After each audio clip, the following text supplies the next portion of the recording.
Hi, I'm Bruce Youngblood of PensionSolutionsCanada.com, and delighted today to have an accountant with us. This is Jon Hreljac, who is Chartered Accountant, CA, CPA, and head of Tax and Estate Planning Department at Manulife, where we do a lot of our investing. So I'm going to erase myself and turn the presentation over to Jon Hreljac. Take it away, Jon. Okay, good morning, and thanks for having me today, Bruce. Pleasure to be here. I'm going to walk through a quick slide deck and some points and strategies around the pension decision, and really the decision to commute to pension or not commute to pension. And some things to think about. There's a lot of various factors that go into play when it comes to commuting a pension, and it's not necessarily a slam dunk one way or the other. But that being said, there's lots of opportunity now, in my perspective, that we're making the decision to commute your pension can make a lot of sense. And I'm going to go through some of the, again, the factors today to consider and go from there. And then if any questions following this, please follow up with Bruce. He has extensive experience in this area as well. But when it comes to the pension commutation discussion, really there's a couple financial considerations to think about. And the first thing I'm going to speak about is, how does it work from a pension perspective in terms of your options? And typically when you're dealing with a pension, upon your retirement or upon termination or whatever your situation may be, you're no longer with the company, you're going to be given a pension statement, and you're likely going to have a couple options. Number one, keep the pension with a pension provider and receive monthly pension payments at some point in time. And this is a real life snapshot from a pension I've dealt with many times before, the GM or Commute pension, for example. But other pensions are very similar, but it's not one size fits all by any stretch of imagination. A lot of pensions are quite different. But if you were to keep your pension with a provider, for example, you may have various options to choose from. You could have a life-only pension, a life pension with guarantee periods. A very most popular, selection for many pensioners would be a joint and 66 2/3 survivor pension, meaning you get the pension as the member at a certain point in time or upon retirement, as an example. But if you were to die while you're receiving your pension, that pension payment would be reduced to 66 2/3 of what you were receiving before and continue to your survivor or your spouse. But another option would be the lump sum payment. Number two on this list, which would be the commuted value.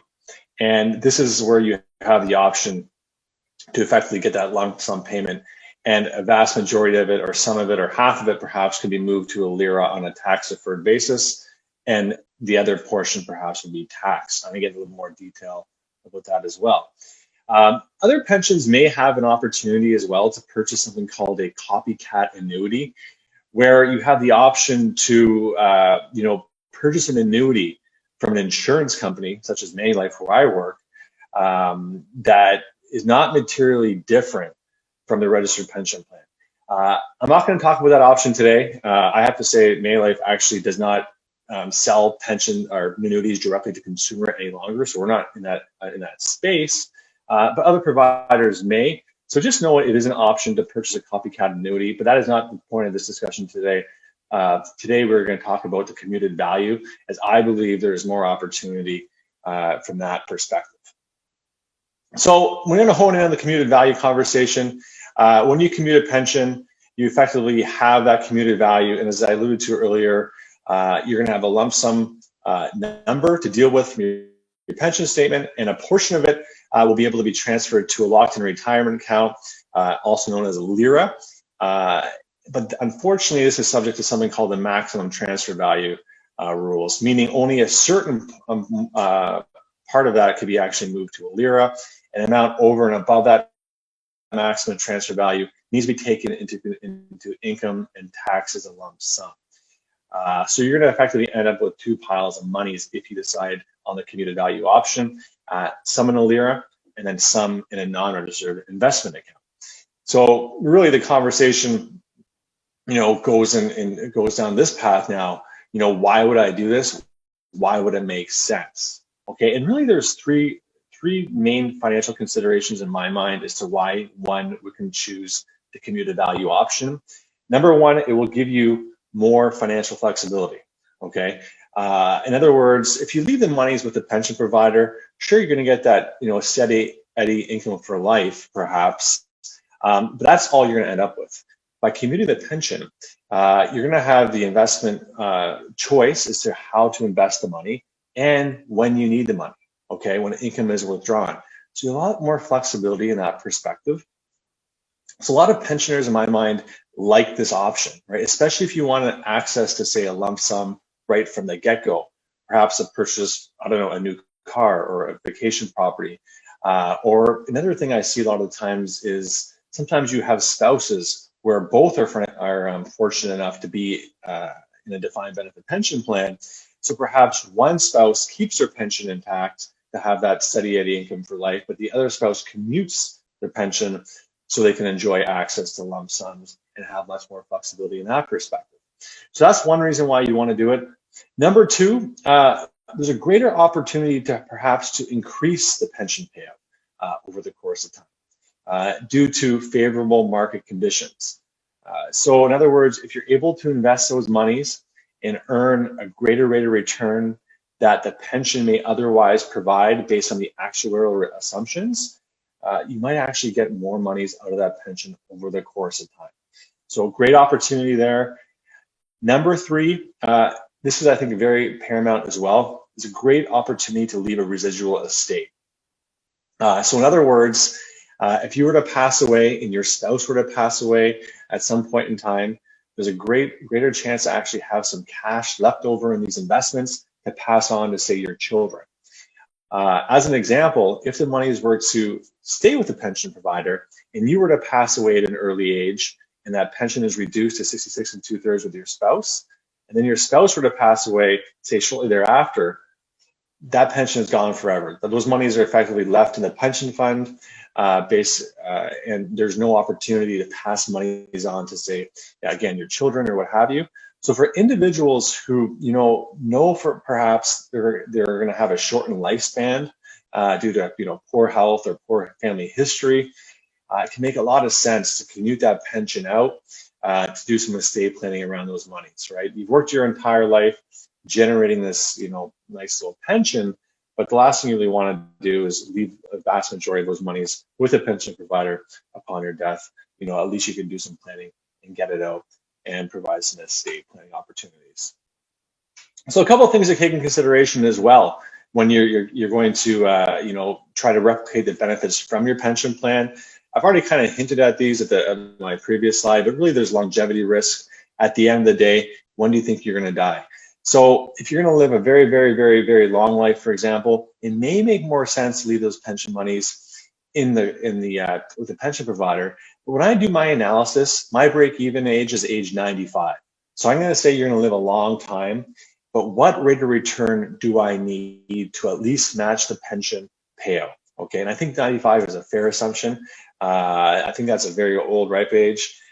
Beyond that, I think the lifespans are, the odds of living beyond 95 isn't great, but something to take into consideration nonetheless. Market risk, of course, is part of the equation as well. You need a certain rate of return in the market to at least match the pension. And I'm going to go into that in a minute.